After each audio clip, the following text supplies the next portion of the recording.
भाग्याचा विचार जर केला तर परमार्थामध्ये सुद्धा भाग्य असतं आवश्यक आहे असा विचार आपल्याला शास्त्राने सांगितला. फलप्राप्ती व्हायची म्हणले की संसार असो की परमार्थ असो फलाकरता भाग्याची गरज आहे म्हणजे आहे. विठ्ठल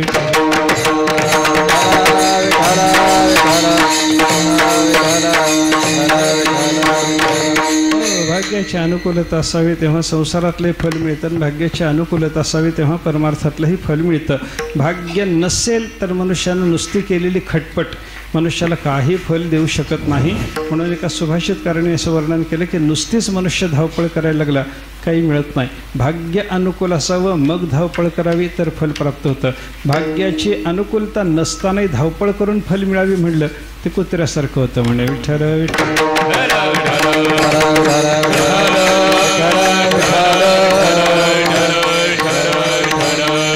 कुत्र्याकडे बघा ना तुम्ही, कुत्रा सर्व काळ धावपळ करतच असतो की नाही, पण धावपळ करून करून कुत्र्याला काही फार मोठी श्रीमंती मिळाली, संपत्ती मिळाली, सत्ता मिळाली असं कुठं झाले का? कधी कुठं काही होत नाही बरं का. म्हणून सुभाषितकारांनी असं वर्णन केलं, माधाव माधाव विनैव दैवम नोधावनम साधनमस्ति लक्ष्म्याः चेद्धावनम साधनमस्ति लक्ष्म्याः श्वाधावमानो न लभेत लक्ष्मीम.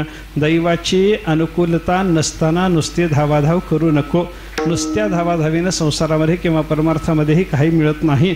दैव अनुकूल नसतानाही धावाधाव नुसती करून जर काही मिळालं असतं तर जगातला पहिला श्रीमंत कुत्रा व्हायला पाहिजे होता, कारण तो सतत धावत राहतो. पण ज्या अर्थी कुत्र्याला संपत्ती मिळत नाही त्या अर्थी दैव नसलं तर नुसती धावाधाव कामाची नसते. विठ्ठल विठ्ठल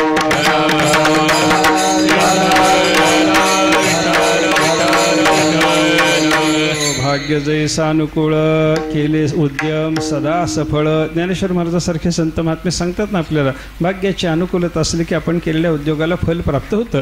भाग्य जर अनुकूल नसलं काहीही करा बरं का. एकाच गावामध्ये एकाच दिवशी जन्मलेली दोन माणसं असतात, एकाच दिवशी जन्म असतो, एकाच वेळेला जन्म झालेला असतो. त्याच्यामुळे एकाच वेळेला जन्म झाला म्हणल्याच्या नंतर त्यांचं नाव पत्रिका सगळं एकसारखं असणार की नाही. पण एकानं केलेल्या धंद्याला चांगलं फल मिळतं आणि दुसऱ्यानं केलेला धंदा करायला गेला की तसं तळपटच बसून जातं, दिवाळच निघून जातं. एकाचा धंदा चांगला चालला आणि एकाचा दिवाळा निघाला. असं कशामुळे झालं? ज्याचा धंदा चांगला चालला त्याचं दैव अनुकूल आहे आणि ज्याचा धंदा बसून गेला त्याचं दैव प्रतिकूल आहे. एवढाच विचार आहे. विठ्ठल विठ्ठल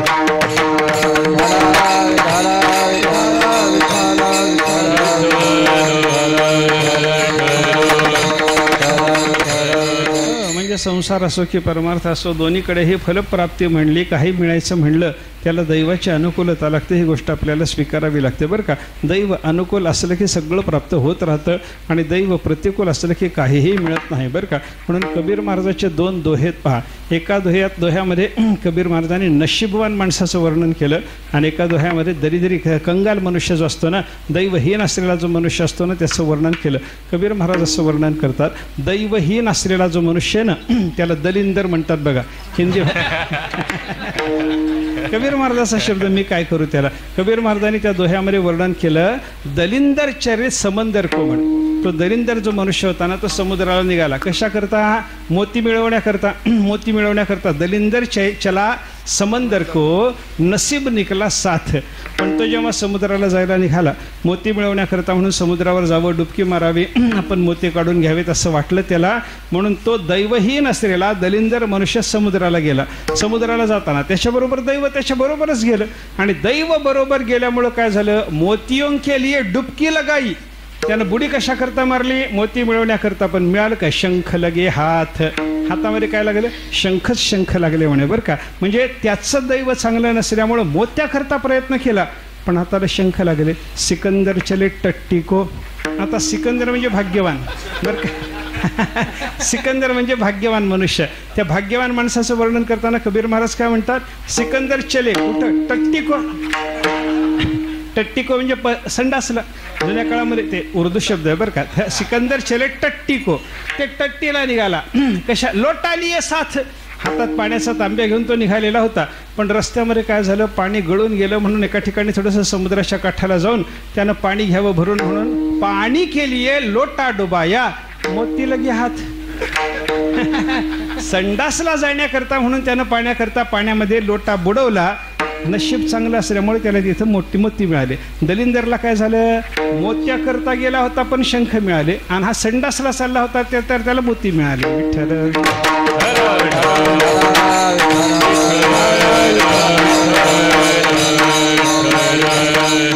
याचा अर्थ काय झाला, दैवाची अनुकूलता असली की मनुष्याला फलप्राप्ती होते. हा नियम आहे बरं का. मग संसारातही तो नियम आहे आणि परमार्थाच्या बाबतीमध्ये सुद्धा तो नियम आहे बरं का. म्हणून संसारातही भाग्याला महत्त्व आहे, परमार्थातही भाग्याला महत्त्व आहे. पण संसारातलं भाग्य वेगळं आणि परमार्थातलं भाग्य वेगळं. संसारातलं भाग्य सांसारिक पदार्थाला धरून आहे आणि परमार्थातलं भाग्य देवाला धरून आहे. विठ्ठल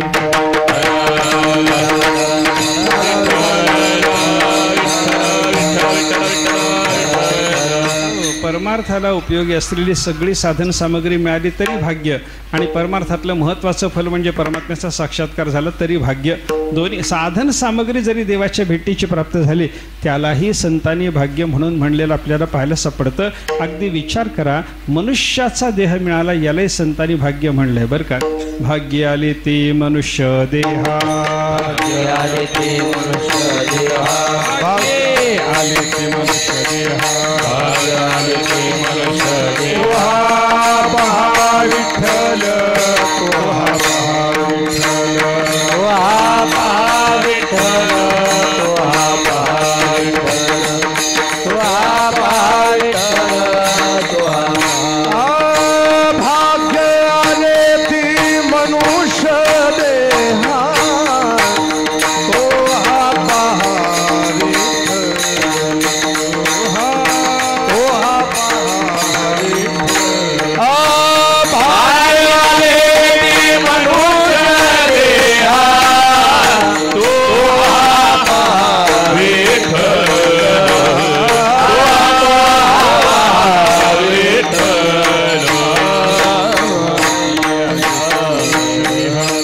पहा विठ्ठल. तुमचं भाग्य अनुकूल आहे म्हणून भाग्याच्या योगानं तुम्ही मनुष्याच्या देहाला आलात बाबा. मग इथं आल्यानंतर अजून भाग्य तुमचं उजळलं पाहिजे याच्यासाठी प्रयत्न करा, हा पुढचा विचार झाला बरं का. पण मनुष्याचा देह मिळाला, संतांनी त्याला भाग्य म्हणलं. मनुष्याच्या देहाला भाग्य म्हणायचं कारण काय, देवाच्या भेटीला साधन म्हणून उपयोगी पडणारा हा मनुष्याचा देह असल्यामुळं हा भाग्याचा म्हणला बरं का. जसा मनुष्याचा देह भाग्याचा आहे तसं पुढचं वर्णन करताना संतांनी सांगितलं तो मनुष्याचा देह भारतात मिळाला अजून भाग्य. भरतखंडी नरदेह प्राप्ती हे परमभाग्याची संपत्ती. भारत देशामध्ये मनुष्याचा देह मिळणं हेच भाग्य, आणि तोही भारतात मिळणं हे त्याच्या पुढचं भाग्य. विठ्ठल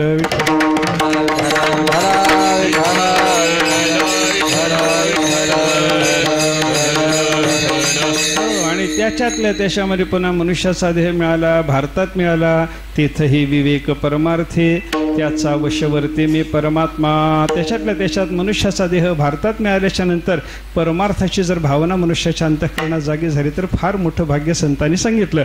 आता परमार्थाची भावना जागी झाली, परमार्थ करायचा आहे. परमार्थ करायचा म्हणल्याच्या नंतर मनुष्याला वैराग्य पाहिजे, संत संगती पाहिजे. यालाही संत भाग्य म्हणतातच की नाही हो. वैराग्याचे भाग्य संत संग हाती लाग, संत संगाची लाग, संत संगाची लाग. वैराग्याचे भाग्य संत संगाची लाग, संत संगाची लाग.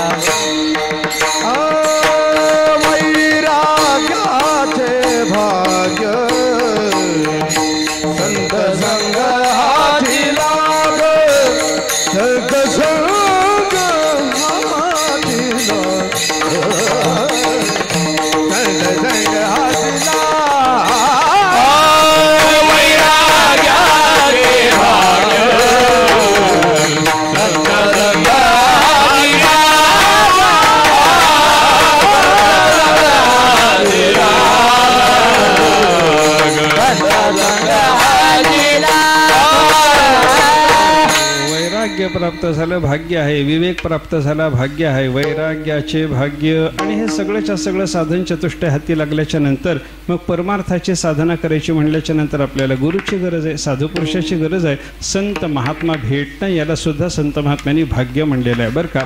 हा भाग्याचा उदय ते हे जोडी संत पाय उजळले भाग्याता, अवघी चिंता वारली संत दर्शनी हाला. या सगळ्या प्रमाणाचा विचार जर केला तर संत महात्मा भेटला हे सुद्धा भाग्य आहे. बरं, संत महात्मा भेटला याच्या पुढे गेल्याच्या नंतर संतांनी त्यांच्या चरणाजवळ जागा दिली त्याच्यात मोठं भाग्य आहे. संतांनी आपला स्वीकार केला त्याच्यात मोठं भाग्य आहे. संताच्या मुखातून आपल्याला श्रवणाधिकाची साधना घडायला लागली, एकापेक्षा एक मोठं भाग्य उजळता उजळता उजळता देवाचं दर्शन झालं, परमभाग्य. विठ्ठल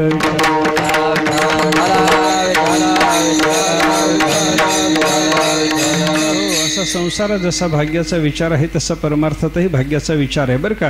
दैव दुर्दैव, सुदैव आणि दुर्दैव दोन्ही पद्धतीचं दैव संसारात असतं, आणि सुदैव दुर्दैव दोन्ही पद्धतीचं दैव परमार्थामध्ये सुद्धा आहे बरं का. संसारी मनुष्य एखादा द्रव्यहीन मनुष्य बघितला की त्याला दुर्दैवी म्हणतो, एखाद्याच्याकडे भरपूर पैसा असला की आपण त्याला सुदैवी म्हणतो. संतांना विचारणं, संतांनी सुद्धा कोणाला तरी दुर्दैवी म्हणलेलं आहे, कोणाला तरी संत महात्मे सुद्धा सुदैवी म्हणतात. आपल्याला प्रमाण सांगतो मी, एक ज्ञानेश्वर महाराजाचा हरिपाठ बघा, 2-4 प्रमाणाचा विचार त्याच्यामध्ये फार सुंदर पद्धतीने आपल्याला पाहायला सापडतो. ज्ञानशास्त्र बघा किंवा भक्तिशास्त्र बघा, ज्ञानोबरायाने हरिपाठामध्ये ज्ञानही सांगितले आणि भक्तीही सांगितलेली आहे. असं असल्यामुळं ज्ञानशास्त्राच्या दृष्टीनं दुर्दैवीन भाग्यवान कोण आणि भक्तिशास्त्राच्या दृष्टीनं दुर्दैवी आणि भाग्यवान कोण, दोन्ही विचार हरिपाठात आहेत.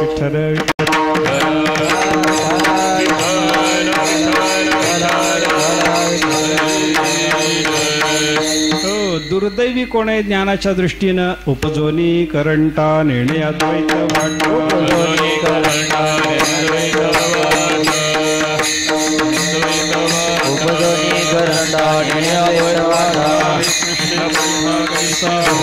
रामकृष्ण पैठा कैसा होय, रामकृष्ण उपजोनी करंटा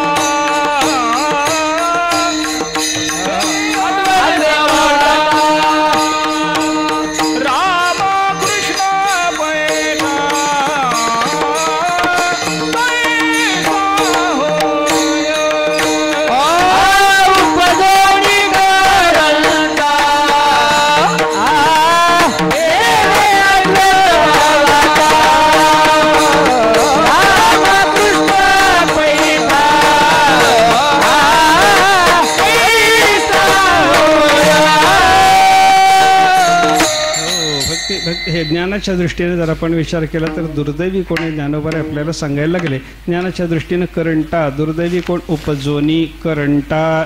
जन्माला आला, मनुष्य देहाला आला, पण तो करंटा ठरला. म्हणे कोण करंटा ठरला, दुर्दैवी कोण ठरला, नेणे अद्वैत वाटा.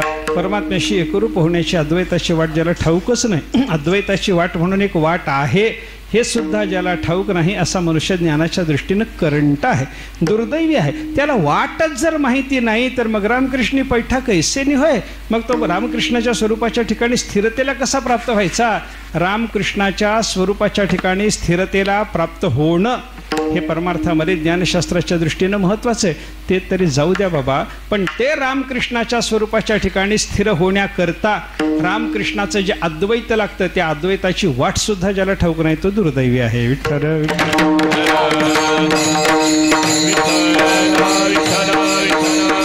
दुर्दैवी कळाला, आता भाग्यवान कळायला पाहिजे. ज्ञानाच्या दृष्टीनं भाग्यवान कोण आहे. मोक्ष रेखे आला भाग्ये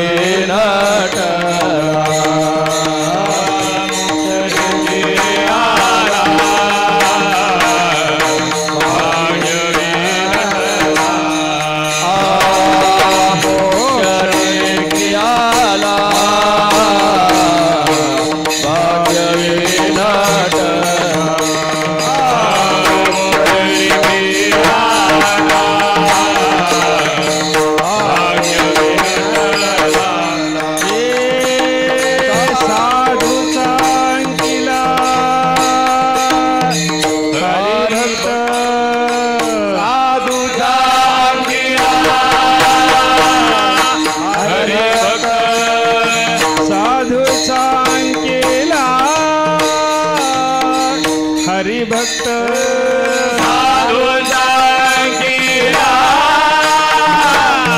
हरिभक्त हरिमुखे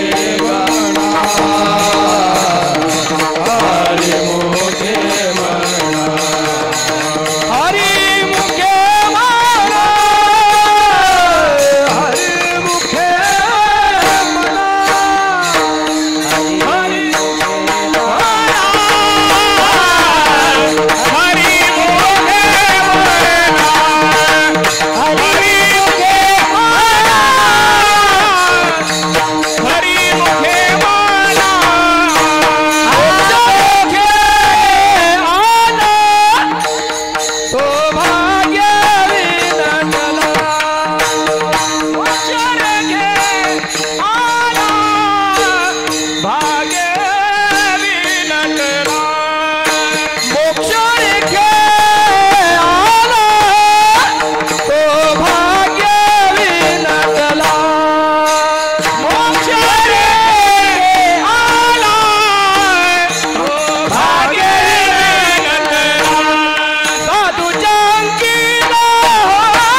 हरिमुखे म्हणा हरिमुखे म्हणा वाट सुद्धा ठाऊक नाही तो ज्ञानाच्या दृष्टीनं करंटा म्हणून सांगितला. आता करंटा कळाल्याच्या नंतर आपल्याला भाग्यवान कळायला पाहिजे. सुदैवी कोण, दैववान कोण, भाग्यवान कोण आहे त्याचा विचार ज्ञानोबारे सांगतात. मोक्ष रेखे आला. मोक्ष रेखे आला म्हणजे मोक्षाच्या रेगेत आला. मोक्षाच्या रेगेत आला म्हणजे मोक्षाच्या सीमारेषेत आला. मोक्षाच्या सीमारेषेत आला म्हणजे संसाराचा त्याग होऊन मोक्षामध्ये त्याचा प्रवेश झाला. विठ्ठल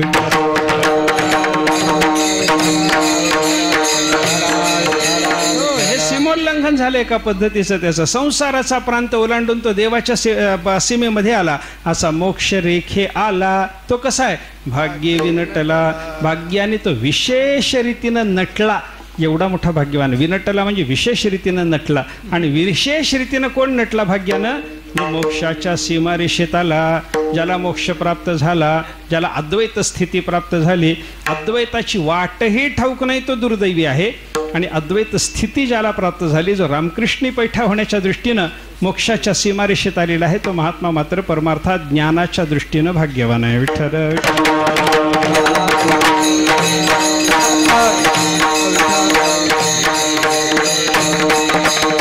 हे झालं ज्ञानाच्या दृष्टीनं. बरं का, आता भक्तीच्या दृष्टीनं विचार करा ना. भक्तीच्या दृष्टीनं दुर्दैवी कोण आणि भक्तीच्या दृष्टीनं भाग्यवान कोण, हरिपाठातच आपल्याला शोधायचं आहे. असा जर विचार आपण केला, भक्तीच्या दृष्टीनं दुर्दैवी कोण आहे हो, हरिसिन भजत दैवहत.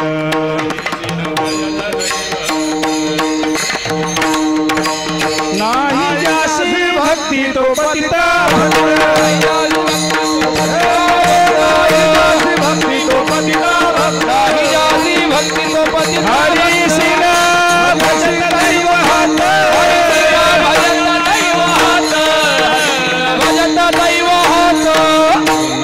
जासी भक्ती तो पतित अभक्त. अभक्त कोणाला म्हणायचं अगोदर व्याख्या ज्ञानेश्वर महाराजांनी आपल्याला सांगितले.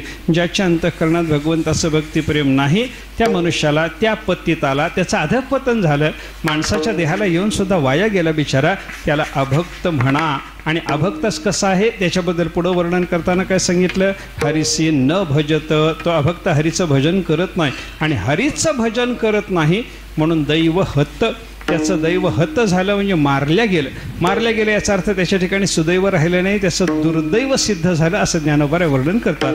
भगवंताचं भजन करत नाही त्याला दुर्दैवी म्हणायचं. बरं का, आता भगवंताचं भजन करत नाही तो दुर्दैवी हे कळालं आपल्याला. आता आपल्याला ज्ञानोबाराने सांगितलेला भक्तीच्या दृष्टीनं असलेला सुदैवी कोण आहे, हरिनाम सार जिव्हाया नामाची हरिनाम सार जिव्हाया नामाची देवाची कोण वाणी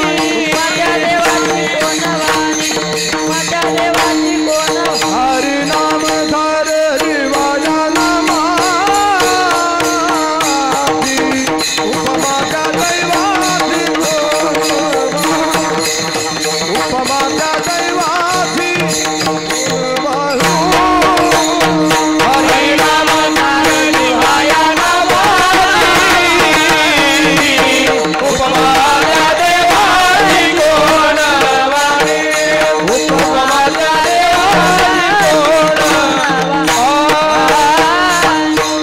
हरिनाम सार जिव्हाया नामाची उपमा त्या दैवाची कोणवाणी. भक्तीच्या दृष्टीनं भाग्यवान कोणी असा विचार ज्ञानोबारे सांगायला लागले बरं का. ज्ञानोबारांनी पहिल्यांदा काय सांगितलं, हरिनाम सार. या जगामध्ये सार गोष्ट कोणती आहे? भगवंताचं नाम सार सार सार. विठोबा नाम तुझे सार, आहे की नाही? म्हणून हरिनाम सार. आणि हरिनाम सार असल्यामुळं ते नाव घेऊन घेऊन घेऊन जिव्हा या नामाची, जिव्हा त्या नावालाच वाहून टाकली. वाणी देवालाच समर्पण केले. देवाच्या नामाशिवाय वाणीनं दुसरं काही केलंच नाही. असं अखंड नामस्मरण करणारा जो महात्मा की नाही तो केवढा दैवाचा. ज्ञानोबा सांगतात, उपमा त्या दैवाची कोण वाणी. त्याच्या दैवाला उपमा देऊन कोण वर्णन करू शकतो म्हणे. विठ्ठल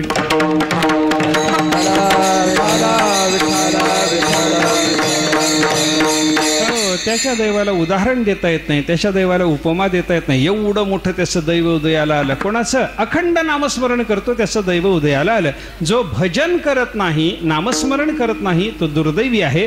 आणि सारभूत असलेल्या भगवंताच्या नामाला जिव्हा वाहून टाकून अखंड नामस्मरणात प्रवृत्त झालेला महात्मा त्याच्यासारखा सुदैवी भाग्यवान कोणी नाही. हा विचार बघा. म्हणजे ज्ञानाच्या दृष्टीनं आणि भक्तीच्या दृष्टीनं दुर्दैवी कोण आणि सुदैवी कोण याचा विचार सांगितला की नाही.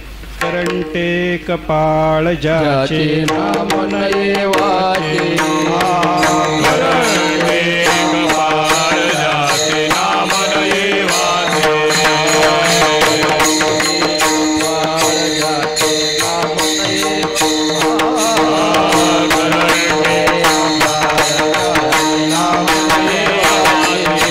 सदैव सौभाग्य तोचे हरिरंगे नाचे सदैव सौभाग्य तोचे हरिरंगे नाचे सदैव सौभाग्य तोचे हरिरंगे नाचे सदैव सौभाग्य तोचे हरिरंगे नाचे जागा पाटी भयाले मोठे उठा उठा हेच आहे ध्रुपद. करंटे कपाळ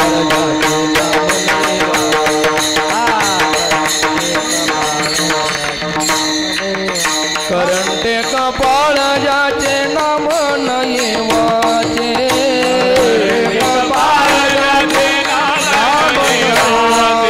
करंटे कपाळ ज्याचे नाम नये वाचे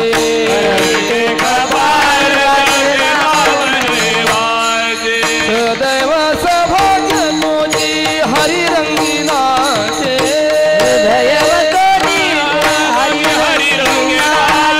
सदैव सौभाग्य तोची हरिरंगी नाचे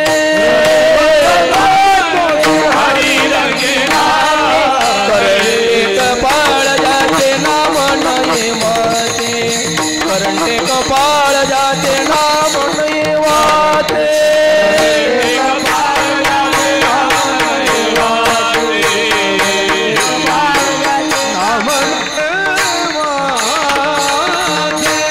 करंटे कपाळ ज्याचे नाम नये वाचे सदैव सौभाग्य तोचे हरिरंगी नाचे. भगवंताचं नामस्मरण करत तल्लीन होऊन नाचणारा महात्मा तो सदैव सौभाग्य तो दैवाचा भाग्यवान अशा पद्धतीचं त्याचं वर्णन केलं. म्हणजे नामस्मरण न करणारा दुर्दैवी म्हणला आणि अखंड नामस्मरण करणारा तो भाग्याचा म्हणला. असं भक्तीच्या दृष्टीनं ज्ञानाच्या दृष्टीनं परमार्थामध्ये सुद्धा भाग्याचा विचार आपल्याला पाहायला सापडतो. असाच एक भाग्याचा विचार परमार्थाच्या दृष्टीने असलेला भक्तीच्या दृष्टीने असलेला भाग्याचा विचार हा कोण भाग्यवान आहे या संबंधातलं चिंतन महाराज अभंगाच्या जाणे भक्तीचा जिव्हाळा, जाणे भक्तीचा जिव्हाळा, जाणे भक्तीचा जिव्हाळा,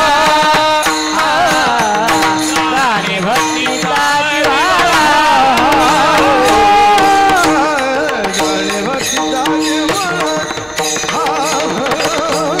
जाणे भक्तीचा जिव्हाळा, जाणे भक्तीचा जिव्हाळा, जाणे भक्तीचा जिव्हाळा, ओठी दैवाचा पुतळा, ओठी दैवाचा पुतळा, आणि कलये माझे मना, आणि कलये माझे मना, ओठी दैवाचा पुतळा, ओठी दैवाचा पुतळा, आणि कलये माझे मना.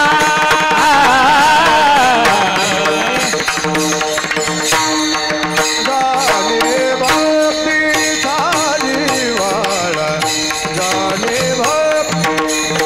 भक्तीचा जाणे भक्तीचा जिव्हाळा, जाणे भक्तीचा जिव्हाळा, जाणे भक्तीचा जिव्हाळा,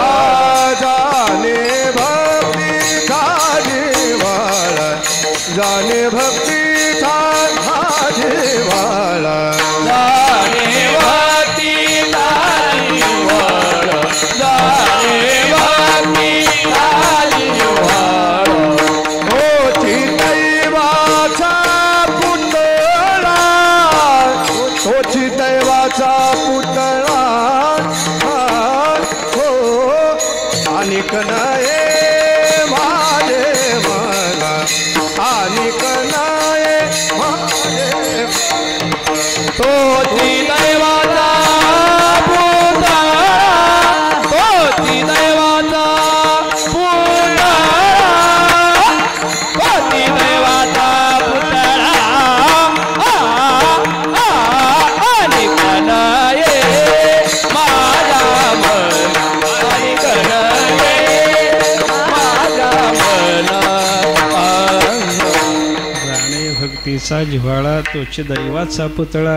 या जगामध्ये भाग्यवान कोण आहे याचा विचार सांगताना ज्ञानोबारे सांगतात, जो भक्तीचा जिव्हाळा जाणतो, बाकी काही करण्यापेक्षा भगवंताची भक्ती करतो, भक्तीचा जिव्हाळा जाणतो म्हणले बरं का. नुसता भक्ती करणारा भाग्यवान असं म्हणत नाहीत महाराज या ठिकाणी बरं का. भक्तीचा जिव्हाळा जाणणारा याला फार महत्त्व आहे. भक्ती करणारे लोक बरेच असतात, पण त्यांची भक्ती दंभानं सुद्धा असू शकते. दंभे करू भक्ती सोंगे दाऊ जना, अशी जर भक्ती असली तर त्याला भाग्यवान म्हणायचं कारण आहे का.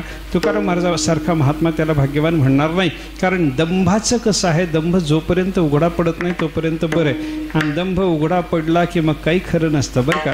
दंभे कीर्ती पोट भरे मानिजन, पण स्वहित साधन नव्हे काही. तुकाराम महाराजासारखे संत महात्मे सांगतात, दंभानं काय होतं, कीर्ती होऊ शकते, पोट भरू शकतं, लोकात मानसन्मान मिळू शकतो, पण आपल्या कल्याणाचं साधन काहीच होत नाही. विठ्ठल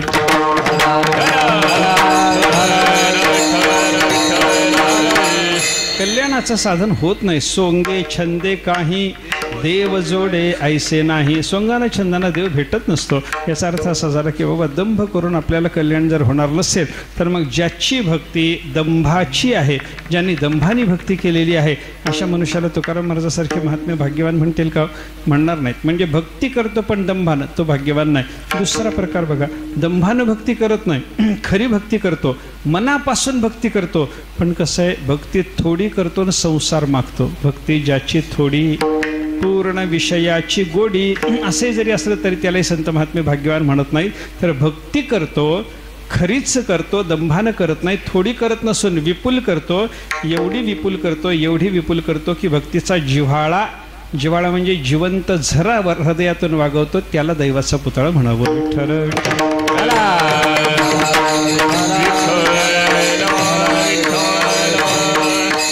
कारण पाण्याचा जिव्हाळा म्हणजे पाण्याचा झराच असतो की नाही. ज्या ठिकाणी जिवंत झरा आहे त्या ठिकाणी जिव्हाळ्याची भाषा लोक बोलतात. बघा एखाद्या टाकीमध्ये 2 लाख लिटर 4 लाख लिटर पाणी बसतं.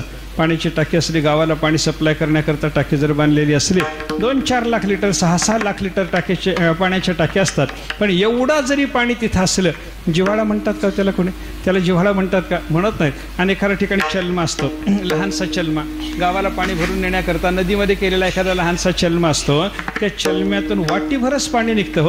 पण वाटीभर निघालेलं पाणी जिवंत असल्यामुळे काय होतं, ते काढलं की पुन्हा वाटीभर तयार आहे. इथलं 2 लाख लिटर संपलं की कोरडं ठणठणीत आहे.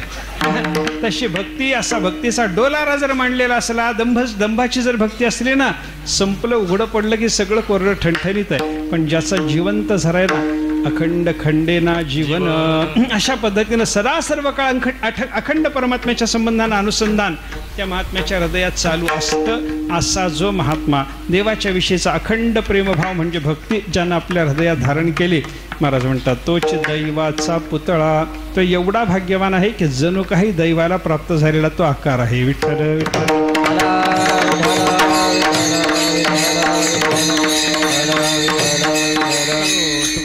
संत महात्म्याची भाषा जर आपण पाहायला लागलो ना, संत महात्म्याने आपल्याला काही अमूर्त पदार्थाचे पुतळे सांगितलेले आहेत. अमूर्त पदार्थ दिसत नाहीत आपल्याला, पण त्या अमूर्त पदार्थाला पाहायचं जर झालं आपल्याला, समजा ज्ञानेश्वर महाराजांचं वर्णन नाथ महाराजांनी काय केलं, कैवल्याचा पुतळा. ऐके नाही, कैवल्य म्हणजे मोक्ष. मोक्ष डोळ्याला दिसत नाही, पण मोक्ष डोळ्यांनी बघायचा झाला तर व्यवस्था दिली नाथ महाराजांनी. जा ज्ञानेश्वर महाराजाकडे आळंदीला, तुम्हाला साक्षात कैवल्याचं दर्शन होणार आहे बरं का. प्रेम दिसणारा पदार्थ आहे का? प्रेम दिसत नाही. पण तुकाराम महाराजांनी पांडुरंगाचं वर्णन काय केलं, विठ्ठल प्रेमाचा पुतळा, पंढरपूरचा निळा लावण्याचा पुतळा, राजस सुकुमार मदनाचा हे सगळे पुतळे जर पाहिले ना, अमूर्त पदार्थाचे पुतळे आहेत. अमूर्त पदार्थ डोळ्याला दिसत नाही, पण त्याचे पुतळे संतांनी जसे उभे केले आपल्या डोळ्यासमोर, तसं भाग्यही डोळ्याला दिसणारं नाही. पण तुम्हाला डोळ्यांनी जर भाग्य पाहायचं असलं तर भक्तीचा जिवंत झरा ज्याच्या मनामध्ये आहे त्या महात्म्याकडे बघा, तो दैवाचा पुतळाच आहे. विठ्ठल विठ्ठल.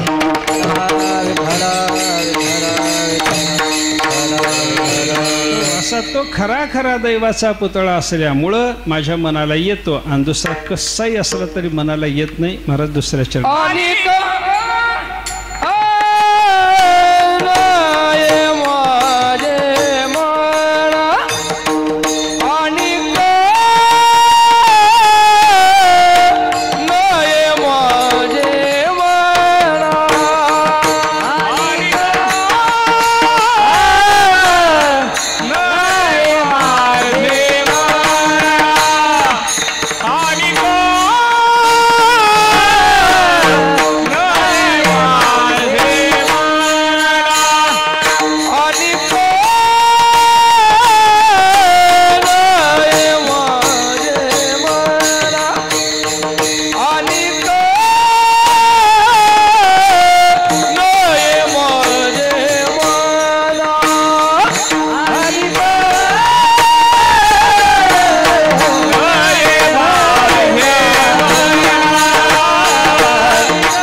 आणिक नये माझे मना हो का पंडित शहाणा. तुकोबरा या ठिकाणी सांगतात की बाकी कोणी जरी असला, भक्तीचा जिव्हाळा जाणणारा जो महात्मा आहे तो दैवाचा पुतळा असल्यामुळं मला सहज आवडतो आणि बाकी कोणीही आवडत नाही. दैवाचा पुतळा ज्याला म्हणता येत नाही, जो भक्तीचा जिव्हाळा जाणणारा नाही असा मनुष्य कोणी असो, माझ्या मना न ये, तो माझ्या मनाला येत नाही. हो का पंडित शहाणा, तो भले पंडित असू द्या, भले शहाणा असू द्या, कोणीही असला तरी माझ्या मनाला येत नाही असं महाराज म्हणतात. तो पंडित कोण, तो शहाणा कोण, आणि पंडित शहाणा असूनही मनाला काय येत नाही त्याचा विचार करायचा. एकदा प्रेमाने भजन करा. विडोबार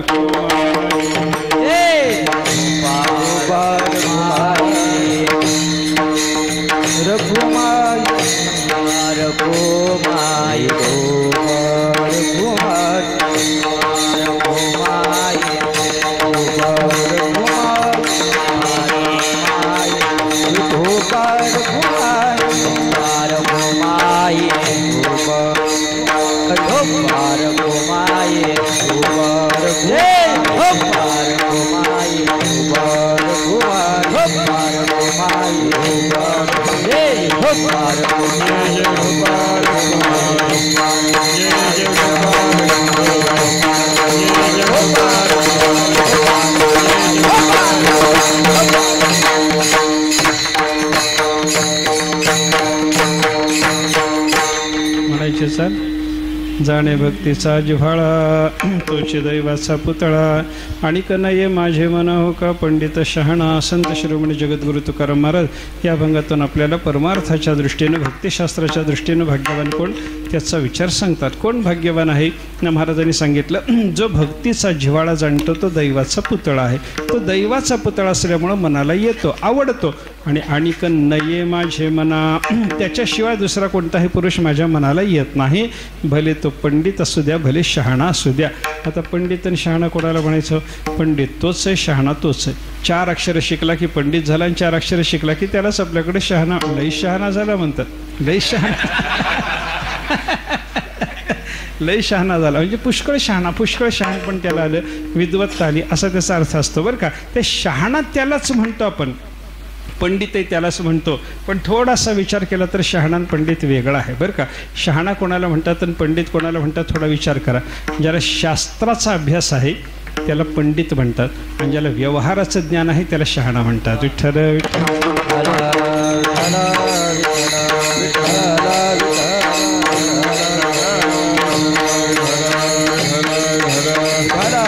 व्यवहाराचं ज्ञान गोष्ट वेगळीच आहे आणि शास्त्राचं ज्ञान गोष्ट वेगळीच आहे बरं का. ज्याला शास्त्राचं पुष्कळ ज्ञान आहे असे लोक असतात, पंडित असतात, शास्त्री असतात, विद्वान असतात, प्रकांड पंडित असतात. व्यवहाराची अक्कलच नसते त्यांना, काही व्यवहार कळत नाही, साध्या साध्या गोष्टी त्यांना कळत नसतात. अशी उदाहरणं आहेत बरं का.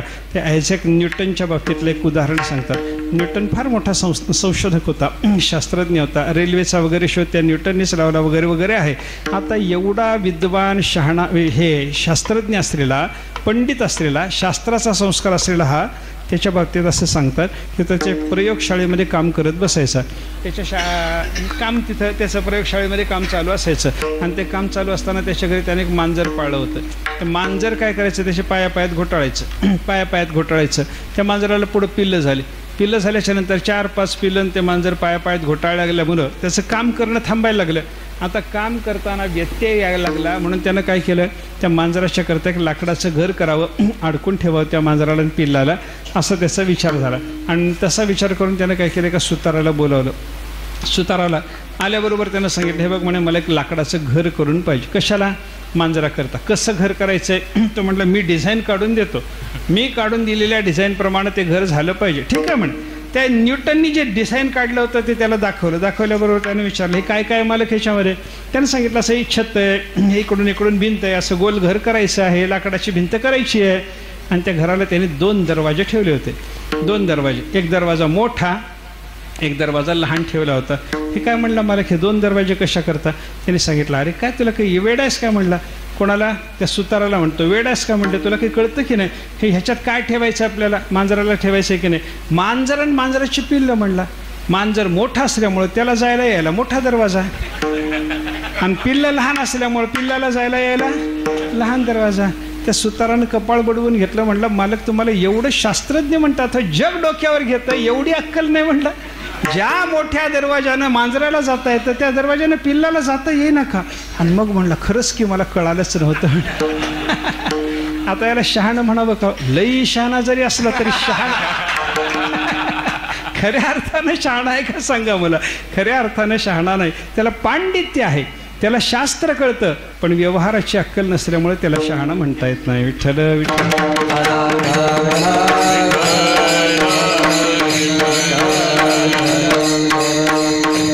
असं काही लोकांना पांडित्य असतं पण व्यवहाराचं ज्ञान नसतं. काही लोकांना नुसतंच व्यवहाराचं ज्ञान असतं पण शास्त्र कळत नाही. शास्त्र कळत नाही. माझ्या परिचयाचा एक माणूस आहे, 200 इंजिनियर त्याच्या हाताखाली कामाला, तेवढा मोठा कॉन्ट्रॅक्टर आहे, पण सही बिचारायला करता येत नाही. सही करायची म्हणलं की डाव्या हाताची निशाण, अंगठा करावा लागतं त्याला. अंगठा करणारा माणूस पण एवढ्या इंजिनियरला ताब्यात ठेवू शकतो. याचा अर्थ काय हो? ते सगळे याच्याजवळ झक मारतात. याचाच पगार खातात ना, याच्याजवळ याच्यावरच जगतात ना. याचा अर्थ काय? ते सगळे पंडित आहेत पण त्यांना नसलेलं डोकं याच्याकडे आहे. म्हणजे हा शहाणा आहे ते बाकीचे पंडित आहेत. विठ्ठल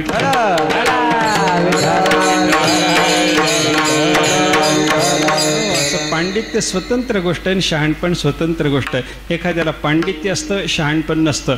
एखाद्याला शहाणपण असतं, पांडित्य नसतं.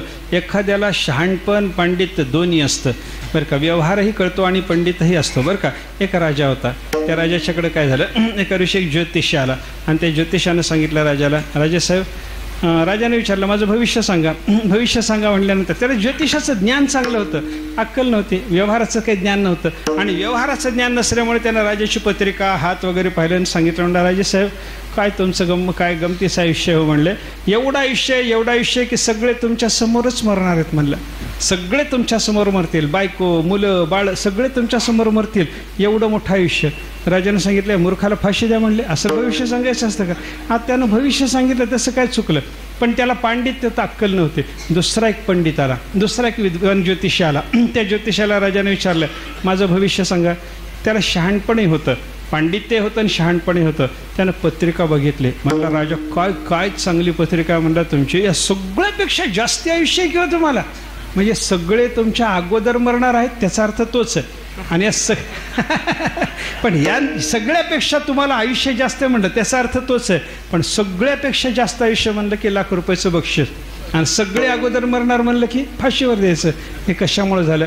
अक्कल नसली की फाशीवर जावं लागतं, अक्कल असली की बक्षीस मिळतं. विठ्ठल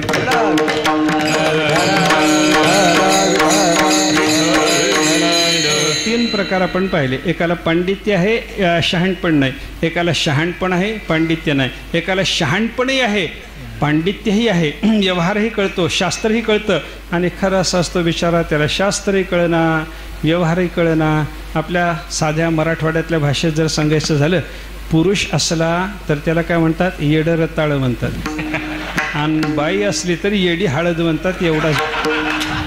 एवढाच बदल आहे, बाकी काही नाही. वेडेपणास दोन्हीकडे सारखा. विठ्ठल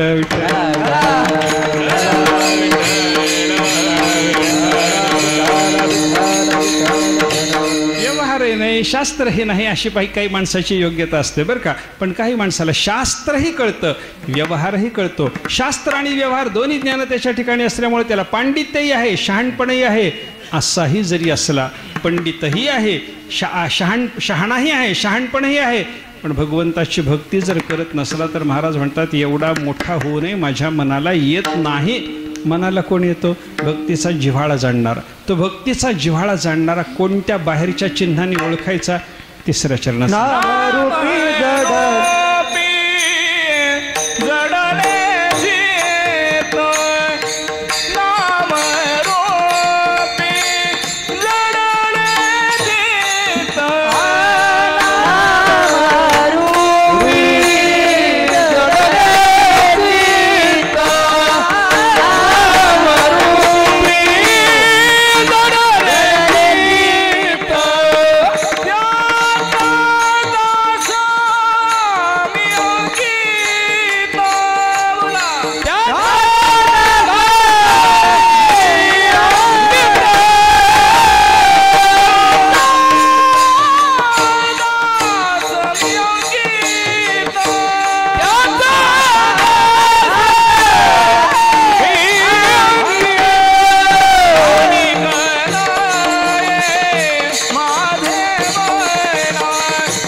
भक्तीचा जिव्हाळा जाणणारा बाहेरून कसा ओळखायचा? महाराजांनी सांगितलं, नाम रूपी जडले चित्त. अंतःकरणात भक्तीचा जिव्हाळा असला की बाहेर चिन्ह उमटतं. त्याचं काय चिन्ह उमटतं? त्याचं देवाच्या नामाच्या ठिकाणी रूपाच्या ठिकाणी त्याचं चित्त जडलेलं असतं. आणि ज्याचं चित्त देवाच्या नामरूपाच्या ठिकाणी जडलं तो भक्तीचा जिव्हाळा जाणणारा म्हणायचा. तो मला आवडतो. किती आवडतो? त्याचा दास मी अंकित. एवढा आवडतो की महाराज म्हणतात मी त्याचा अंकित दास होऊन राहायला तयार आहे. आता अंकित दास होऊन राहायची तयारी दाखवल्यावर लोकांनी विचारलं, महाराज दास व्हा हो, सेवा करा त्याची, आम्ही नको म्हणत नाही तुम्हाला, पण सेवा करत असताना तो शुद्ध आहे की नाही याचा विचार करा ना. त्याला महाराज शेवटच्या चरणात उत्तर देतात. तुका म्हणे नववेद तुका म्हणे नववेद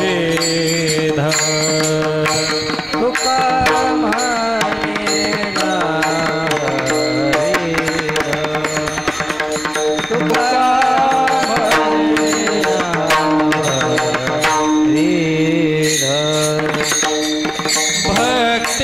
भक्तिदाने तोच शुद्ध भक्तिदाने तोच शुद्ध आणि कनये माझे मना आणि कनये माझे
भक्तीचा जिव्हाळा जाणणारा एवढा मनाला येतो की मी त्याचा अंकित दास होऊन राहतो म्हणल्यावर दास्य करा, पण तो दास्य करताना तो शुद्ध आहे की नाही याचा विचार केला पाहिजे.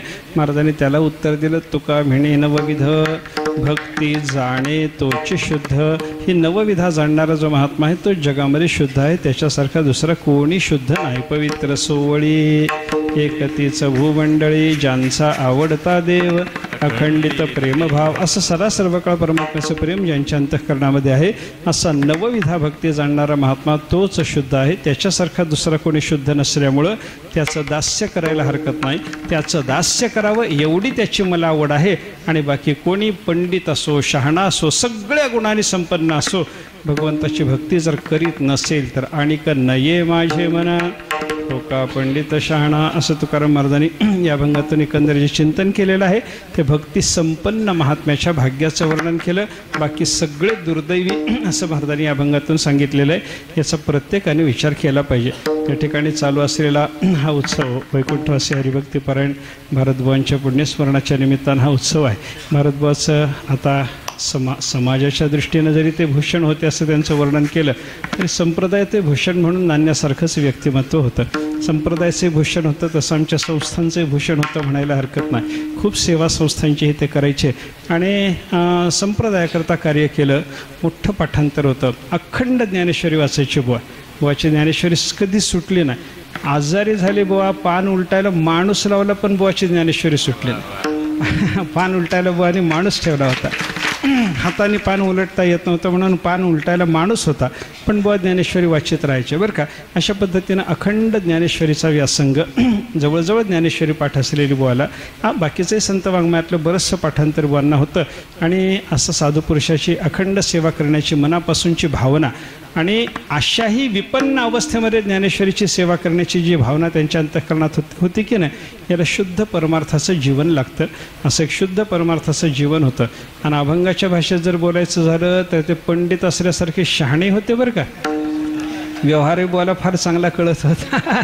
शहाणपणही होतं, पांडित्यही होतं. असं म्हणायला संत वाङ्मयाच्या संबंधांना फार सुंदर विचार करता येत असल्यामुळं पांडित्य होतं म्हणायला हरकत नाही. आणि भक्तिसंपन्न जीवन असल्यामुळं तुकोबाऱ्यासारख्या साधुपुरुषाच्या मनाला येईल असंही त्यांचं जीवन होतं.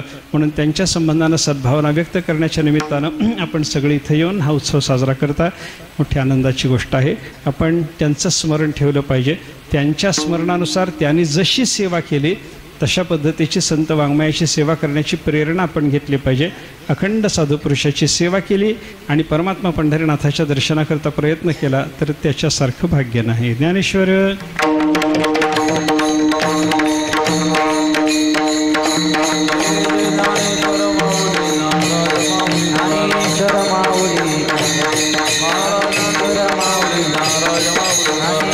माऊली